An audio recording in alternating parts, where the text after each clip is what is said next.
अरे वाह जी वाह, सारे कपड़े मेरे।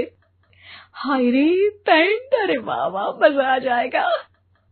अरे ये सिद्धि की अलमारी के सामने खड़े होकर क्या बड़बड़ा रही है? जाकर देख मेहमानों को विदाई की मिठाई मिली कि नहीं। अब हाँ माँ जी, क्यों नहीं, लेकिन पहले कपड़े तो बदल लूं। अब रानी आ जाती है सिद्धि के उन कपड़ों में जो वो ससुराल जाने से पहले घर छोड़ जाती है। अरे रानी, कुछ दिन रुक जाती। अरे ये तो सिद्धि बिटिया को मैंने ही दिया था, बड़ा ही फबता था उस पर, तुझ पर तो कुछ खास नहीं लग रहा। अब वो ना मेरे सारे कपड़े गीले थे तो सोचा पहन लूं। वैसे भी सिद्धि को कौन सा दिन पुराने आउटडेटेड कपड़ों को पहनना है। वैसे भी ये सूट तो मैंने तभी पहना था, वैसे खास है भी नहीं ये। हाँ ठीक है, लेकिन ना मेरी सिद्धि पर तो जमता था। सारे मेहमान चले जाते हैं और सिद्धि ससुराल से मायके पहली बार आती है। अपना घर, अपना कमरा, अपनी अलमारी। ये बोलकर जैसे ही सिद्धि अलमारी खोलती है तो सामने उसके कपड़ों की जगह कुछ और ही रखा होता है। ओ माँ, जरा कमरे में तो आना। सास और रानी वहां पहुंच जाते हैं। रानी ने पहनी होती है सिद्धि की जींस और टी शर्ट। अरे भाभी, ये क्या? ये तो मेरी बड़ी ही महंगी टी शर्ट है, इसे आपने घर में क्यों पहनी है? अरे बहुत मिलती है दीदी ये चौक की मार्केट में, 150 में। ओ भाभी प्लीज, ये एरोपोस्टल है, 2000 की एक टी शर्ट। ओह, 2000 में तो दीदी 4 साड़ी आ जाए। अब क्या बोलूं भाभी, ये मेरी अलमारी में छोटू के कपड़े, तो मेरे कपड़े कहाँ हैं?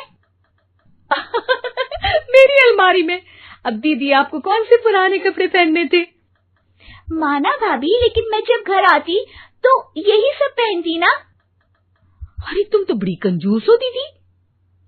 खैर, वक्त आता है जब सिद्धि ससुराल के लिए रवाना हो रही होती है। अरे रानी, अंदर से सिद्धि का गिफ्ट ले आ, लड़की पहली बार ससुराल से मायके आई है। रानी अंदर जाती है और एक सिंपल सी साड़ी लेकर बाहर आ जाती है। ये लीजिए माँ जी। सास बेटी को गिफ्ट देकर ससुराल भेजती है। अगले दिन रानी एक सुंदर सी साड़ी पहनकर सामने आती है। अरे रानी, ये तो वो साड़ी है जो मैंने सिद्धि को देने के लिए दी थी जब वो ससुराल ले जाती, लेकिन ये तूने कैसे पहन ली? अरे माँ जी, ये साड़ी तो मुझे बहुत पहले से ही पसंद थी, लेकिन चिंता ना करिए, मैंने सिद्धि के लिए भी अच्छी सी साड़ी दी है। हाँ। तभी सिद्धि का फोन आता है। क्या माँ, कुछ अच्छा तो दिया होता ससुराल ले जाने के लिए, अरे पहले दिखा दिया होता। ये चमकते हुए पैकेट में नौकरानी वाली साड़ी मत दिया करो माँ। अरे बेटे, वो तेरी भाभी ने ना गलती से उससे पैकेट बदल गया। हाँ, मैं कल ही तेरे भाई के हाथ से तेरा वाला पैकेट भेज दूंगी। अरे रहने दो माँ, आई एम श्योर भाभी ने अभी वही साड़ी पहनी होगी जो तुमने मेरे लिए रखी थी, तुम तो समझ नहीं पाई उनको। खैर छोड़ो, मैं ज्यादा बोलती अच्छी नहीं लगती, रहने दो, आपको उन्हीं के साथ रहना है, फिर बात करेंगे। सास को रानी पर गुस्सा आ जाता है। वो उसके कमरे में जाती है जहाँ वो शादी का एल्बम देख रही होती है। रानी, मार्केट जाकर एक ऐसी ही साड़ी लेकर आ, कल प्रतीक जाकर सिद्धि के घर दे आएगा। अरे क्यों माँ जी, कितनी साड़ी देनी है दीदी को? यहाँ कोई सेल लगी है क्या? अरे चुप कर, मेरे बेटी के हिस्से की साड़ी खुद पहन ली, अब ज्यादा ज्ञान बांट रही है। एक दिन सिद्धि का फोन आता है। माँ, मेरी सास ने आप सबको खाने पर बुलाया है।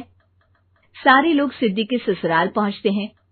खाना खाकर वो लोग निकल रहे होते हैं कि सिद्धि की सास सभी को गिफ्ट देती है। अरे बहन जी, बेटी के घर का खाना खा लिया, यही बहुत है जो आप ऊपर से गिफ्ट भी दे रही हैं। अरे बहन जी, आप भी कहाँ इन बातों पर विश्वास कर रही हैं।